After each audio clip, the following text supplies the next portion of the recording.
பிரதமர் உள்துறை அமைச்சர் எல்லாரும் கேட்டுட்டு தானே இருக்கிறாங்க. இங்க ஏன் கேட்க மறுக்கிறீங்க? ஏன் கோவம் வருது? எனக்கு வாய்ப்பு கொடுக்கப்படல, எனக்கு கொடுங்க, என் கருத்தை புதுசா பதிவு செய்ய விடுங்கன்னு சொல்ற கேட்கற எனக்கு உரிமை இருக்கு.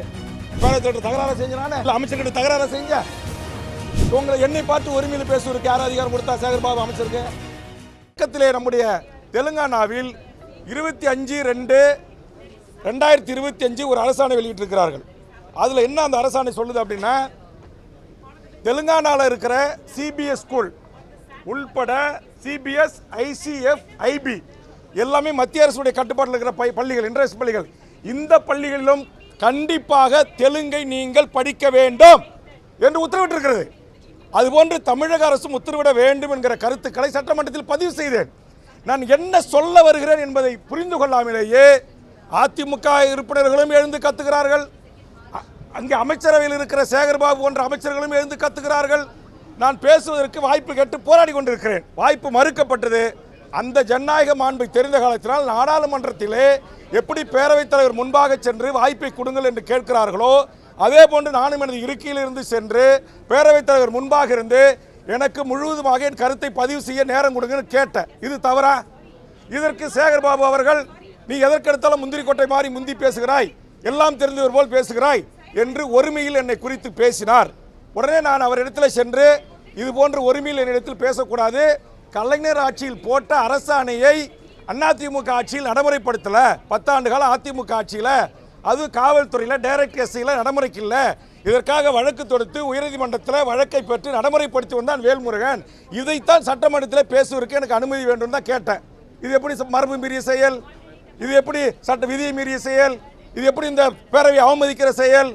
அப்போ சேகர்பாபு தவறான தகவலை நான் இருக்கைக்கு வந்து அமர்ந்த பிறகு சொல்லி, அதை மாண்புமிகு முதலமைச்சர் அவர்கள் தவறாக புரிந்து கொண்டு வேல்முருகன் இந்த அவையில் தவறாக நடந்து கொள்கிறார், அது அதிக பிரசங்கிதனமாக நடந்து கொள்கிறார் என்று சேகர்பாபு சொன்ன அதே வார்த்தையை முதலமைச்சர் திரும்பி சொன்னது உண்மையிலேயே எனக்கு வருத்தம் அளிக்கிறது. ஏன் நாடாளுமன்றம் என்ன?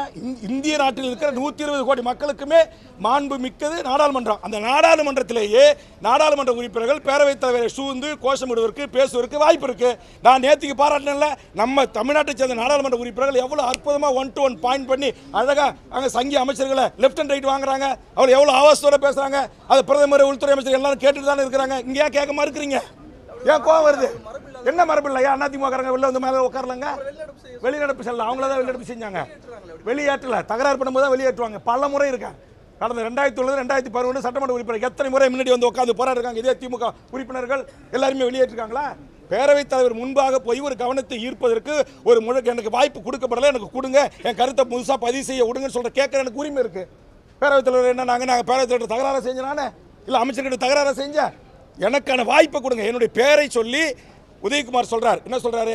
வேல்முருகன் 10 ஆண்டு காலம் அதிமுக ஆட்சியில் தமிழ் வழிபடுத்தவங்களுக்கு வேலை இல்லைன்னு சொல்லிட்டாரு, இது தவறான தகவல், வேல்முருகன் பேச்சு அவை குறிப்பிடம் நீக்குங்க அப்படின்றார்.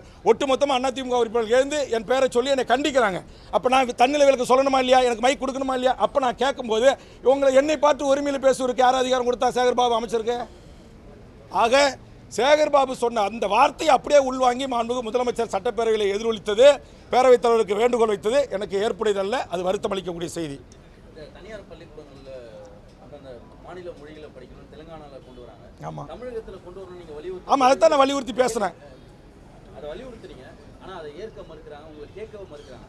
தனியார் பள்ளிக்கூடங்களை ஆளக்கூடிய ஆட்சியினர் நடத்துறாங்க அப்படின்றதுனால இல்லை, அதை என்ன அந்த கோவத்தினுடைய வெளிப்பாடு என்ன? அதுதான் நான் கேட்குறேன். நான் சொல்கிறேன், தெலுங்கானா அரசாணை செல்லே காட்டுறேன்.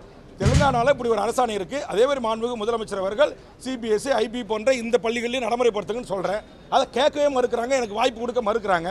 அப்போ ஒரு 6-7 அமைச்சர் ஜி.கே. மணியும் நானும் பேசும்போது குறுக்கிட்டு எழுந்து பேச வாய்ப்பு கொடுக்குறீங்க. அப்போ நான் ஆதாரத்தை தானே சொல்கிறேன். கலைஞர் ஆட்சியில் போட்ட அரசாணையை நடைமுறைப்படுத்துங்கன்றேன். உயர்நீதிமன்றத்தில் தடை இருக்குது, உச்சநீதிமன்றத்தில் தடை இருக்குன்றீங்க, தடையை நீக்கிறதுக்கு நடவடிக்கை எடுங்கன்னு சொல்கிறேன். அப்போ ஏன் நாடுங்க இது? தமிழ்நாடுங்க, என்னுடைய தாய்மொழி தமிழுங்க. இங்கே தமிழே படிக்காமல் எழுதாமல் பேச தெரியாமல் அரசாங்க வேலைக்கு வரலான்னு அதிமுக ஆட்சியில் போட்டாங்களா இல்லை அரசாணை?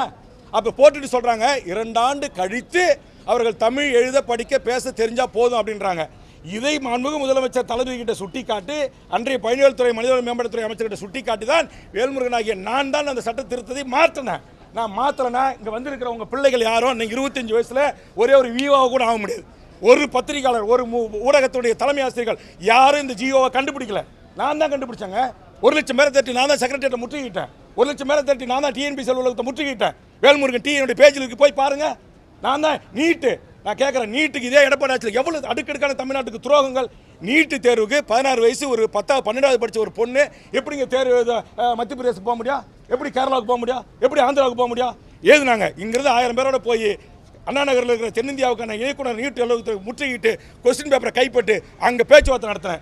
இன்னைக்கு உடனே அந்த நீட்டுக்கு என் தமிழ்நாட்டு மாணவர்கள் வெளியில் போனவங்கள நீங்கள் திரும்ப பெறணும், அவங்க போனவங்களுக்கு எல்லாம் பேருந்து கட்டணம் கொடுக்கணும், ட்ரெயின் கட்டணம் கொடுக்கணும் அப்படின்னு சொல்லிட்டு இனி என் தமிழ்நாட்டு மாணவர்களை யாரும் வெளிமாநிலத்துக்கு தேர்வு அனுமதிக்க முடியாது. 25 லட்சம் பேர் டிஎன்பிசியில் குரூப் 1லேருந்து குரூப் 4 வரைக்கும் எழுதுறதுக்கு காவல்துறை பாதுகாப்போடு இங்கே ஆசிரியர்கள் பாதுகாப்போடு தேர்வு எழுதுகிற நடைமுறை இருக்கிற இன்ஃப்ராஸ்ட்ரக்சர் கொண்ட என் தமிழ்நாட்டில் என் மாணவர்கள் ஏன் எழுத முடியாது? ஏன் வெளியே அனுப்புறீங்க? அப்போ நோக்கம் என்ன? நோக்கம் தமிழர்களை வடிகட்டுவது, நீட்டு தேர்வில் எம்பிபிஎஸ்ல பிடிஎஸ்ல உயர்கல்வியில் வெளியேற்றுவது.